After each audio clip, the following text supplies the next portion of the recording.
Simula group namin sa inuman lang. Ayos ito, high crew, pero wala sa amin yun. Pinabagsak namin yun.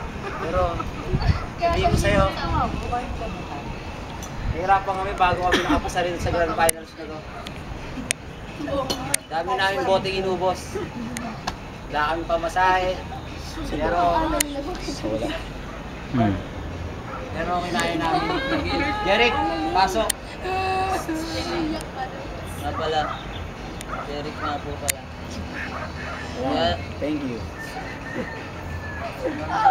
Sige, background tuloy lang. Marami kaming dinahing lugar para lang makipag-inuman. Alam niyo naman, napakahirap. Pero nandito pa rin kami. Matatag kami sa inuman. May ilan nga lang nangenge na talaga. Maoy pa.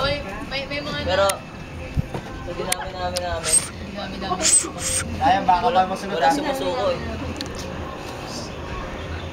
Hirap. Ryan, pasok. Ryan.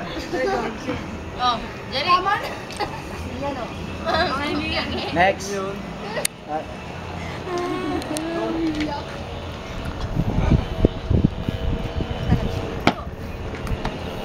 Panahon na naglalakbay kami.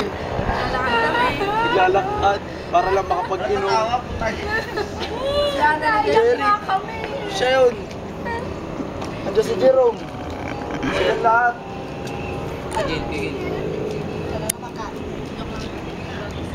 Pasok. Lamela, si Lamela. Kailangan namin ng babae noon. Pero wala kami nakuha.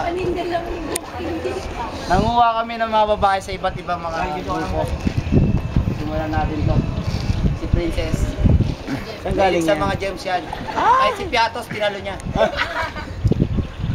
Sundan natin sa pinakamasim na kilikili sa lahat. Tapos kilikili. Yeah, taas mo kay Kepa.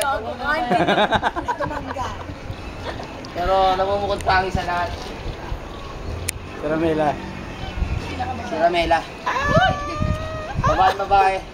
Pero may tinago eh. Pero ang galing na. Yung nga ginugustuhan namin sa kanila dahil kahit gaano kahaba, naitatago pa dito.